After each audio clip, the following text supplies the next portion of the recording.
बढ़ती चली जाएगी। जैसे उस जनाजे की चारपाई वालों की टेंशन बढ़ रही थी कि यार किधर टिकाएं इसको, फेंक के भी नहीं आ सकते ना।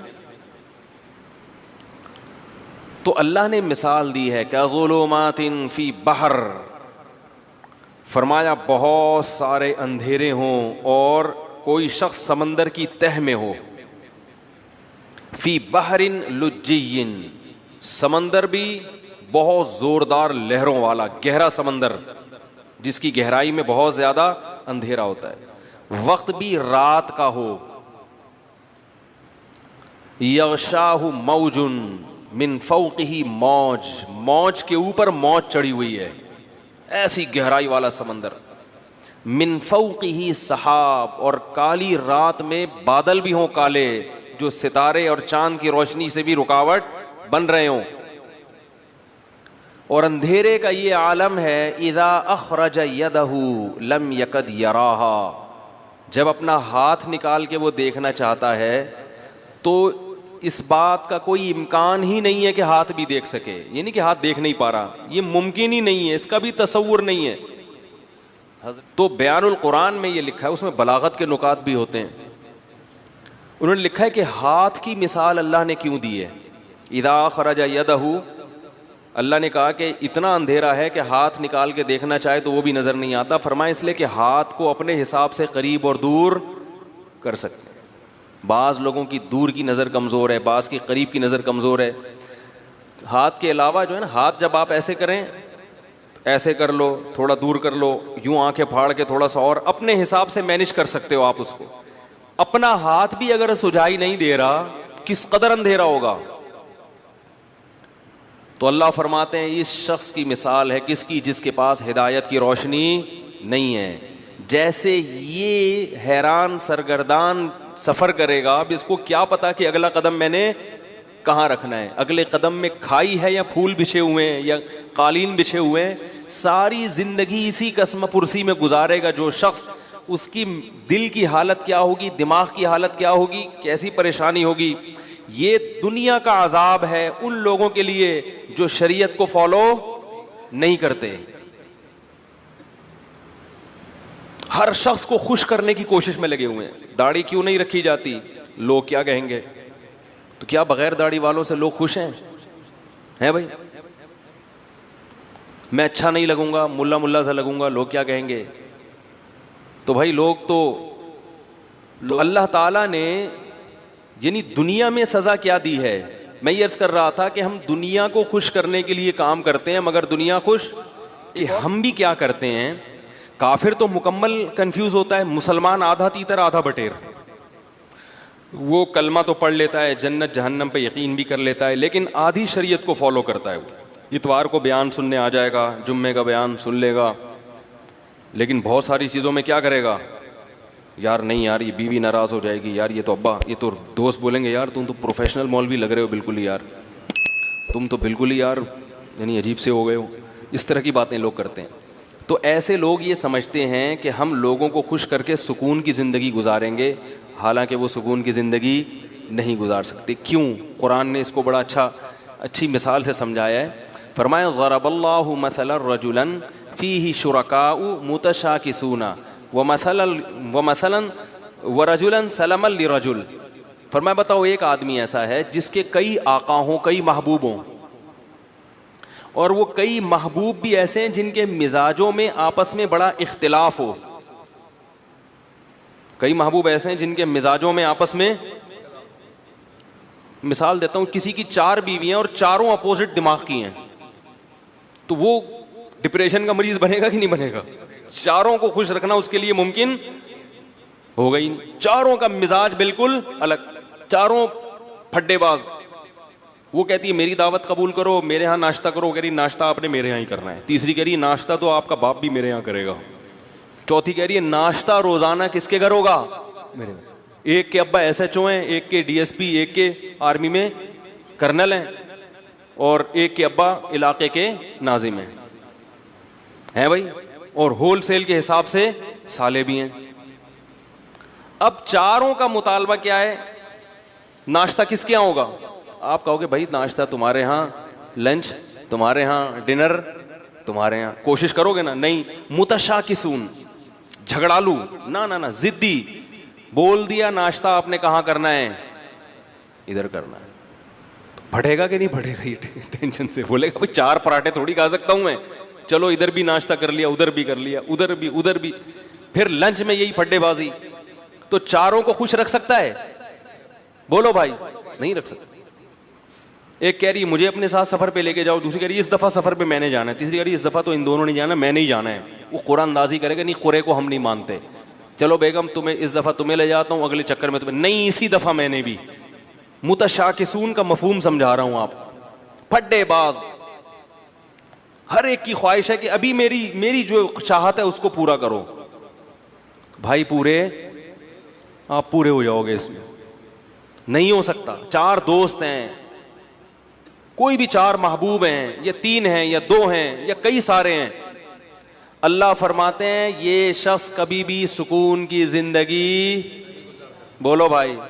आप कहेंगे फिर मैं 4 की तरकीब क्यों देता हूं जब सुकून अल्लाह खुद कह रहे हैं। भाई वो इसलिए कि ऐसा होता नहीं है कि चारों, एक का नाश्ता कर लो, एक के लंच कर लो, एक के डिनर कर लो, अगले दिन फिर नाश्ता यहाँ कर लो। तो बारियाँ शरीयत ने इसी फड्डे से बचने के लिए, फिर भी नहीं है तो फिर जाओ डॉक्टर को दिखाओ। तो हम कब कहते हैं कि लड्डू खाने की नीयत से करो, हम तो कहते हैं भाई जिहाद है, पिटोगे ठीक है, ये तो हम पहले कहते हैं। सवाब मिलेगा मगर पिटने का अलग मिलेगा और शादी का अलग से मिलेगा, तो ज़रूरत है मुआशरे की। तो अल्लाह ताला फरमाते हैं कि एक आदमी है ऐसे हैं जिसके महबूब हैं, जिसके कई खुदा हैं, एक खुदा को खुश करते हो दूसरा खुदा नाराज हो जाता है। दूसरा वो है सलामल रजुल, जिसका सिर्फ एक आका है, उसको पता है सिर्फ मैंने इसको खुश करना है, इसकी चाहतों को पूरा करना है। फरमाए बताओ हल यस्तवियानी मसाला, क्या सुकून और इत्मीनान में दोनों बराबर हो सकते हैं? आज मसला ये है कि हमने एक अल्लाह को महबूब हकीकी बनाया ही नहीं है।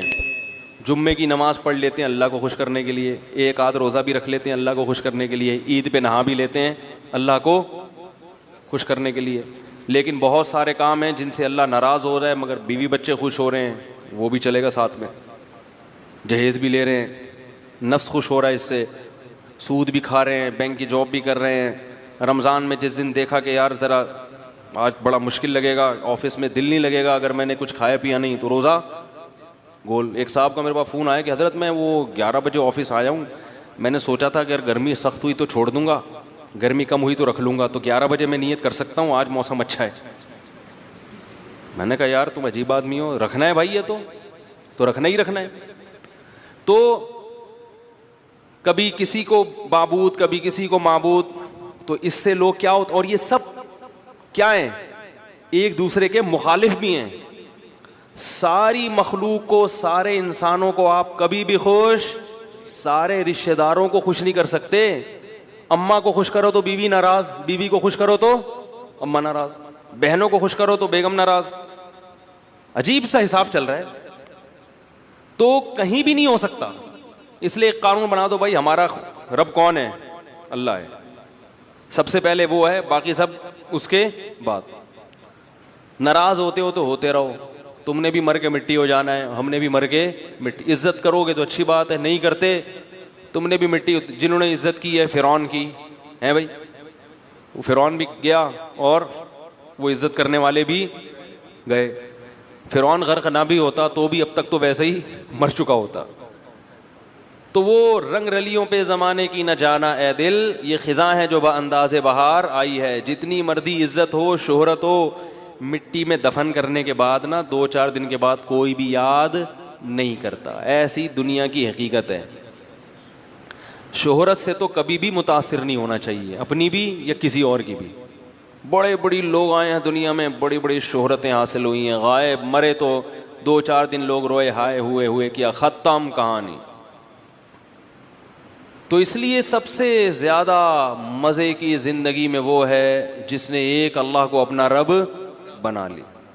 वो कह दे कर लो, कोई रोक नहीं सकता उस काम से। वो कहे नहीं करो, कोई करवा के नहीं, किसी में दम है तो करवा के दिखाए।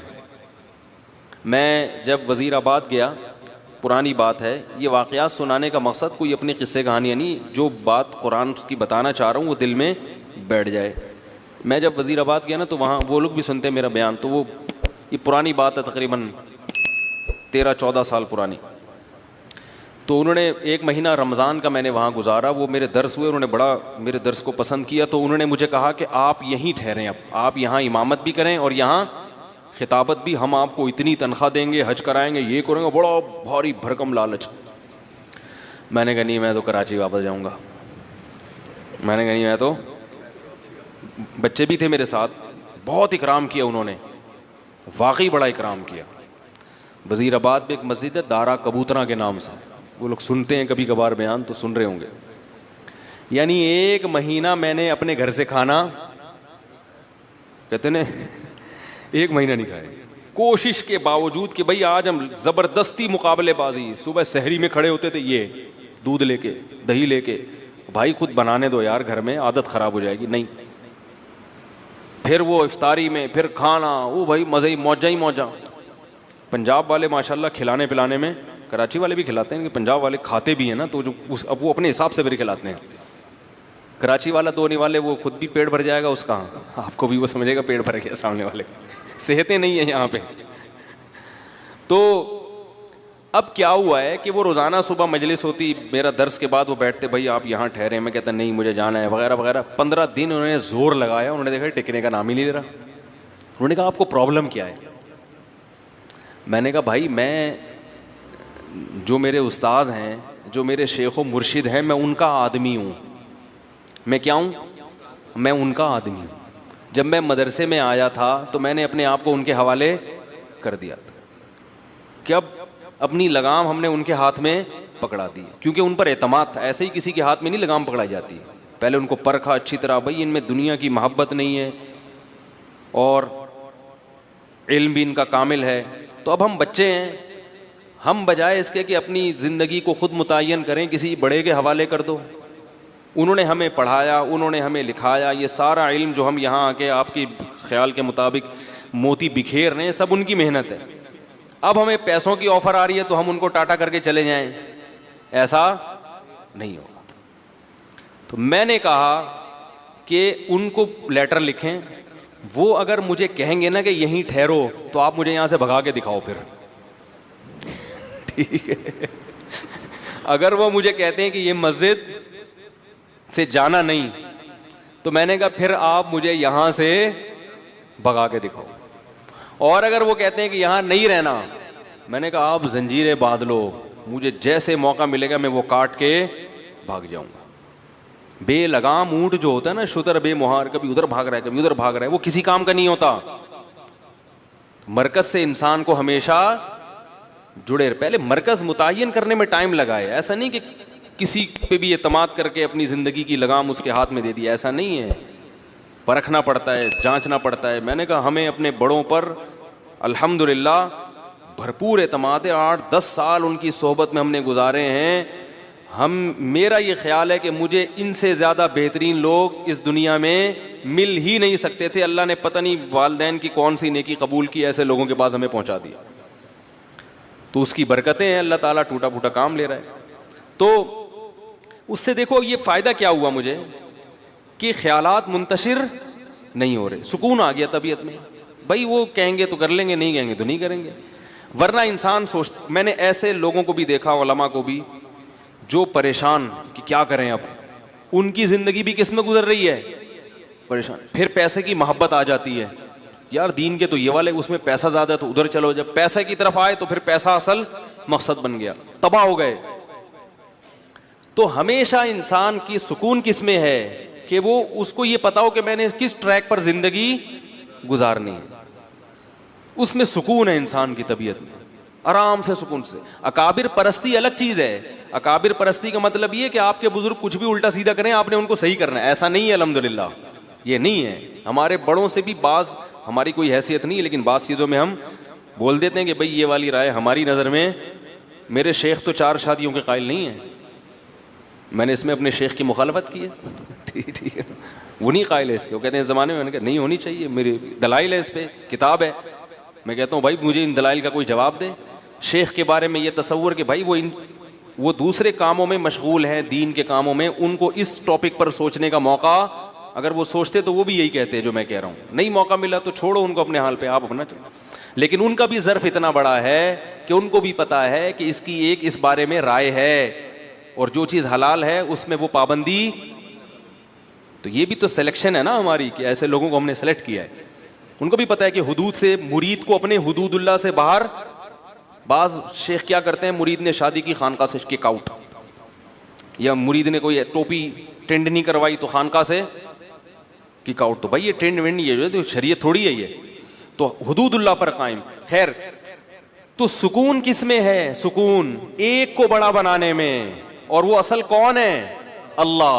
उसको बड़ा बना लो, जिंदगी खुदा की कसम बड़ी मजे की गुजरेगी। हजरत मुआविया रजी अल्लाह ताला अन्हु ने हजरत आयशा रजी अल्लाह ताला अन्हा को खत लिखा कि यानी उम्मा, अपनी माँ कह के खिताब किया कि आप मुझे कोई नसीहत करें। हालात आयशा तो हजरत मुआविया से उम्र में बहुत छोटी थी, मगर जानते थे कि पैगंबर की ज़ौजा हैं और हमारी माँ हैं, तो उनसे नसीहत ले रहे हैं। फरमाया नसीहत मुख्तसर हो, जामे हो, मुख्तसर हो। हजरत आयशा ने नसीहत की कि जो लोगों को खुश करने के लिए अल्लाह को नाराज़ करता है, अल्लाह उसको लोगों के हवाले कर देते हैं, और फिर लोग भी उससे खुश नहीं होते। और लोगों की नाराज़गी की परवाह किए बगैर अल्लाह की रज़ा में लगा रहे तो लोग भी क्या हो जाते हैं? बिलाखिर खुश हो जाते हैं। इस तरह का मफहूम है, पूरे अल्फाज नहीं है ये।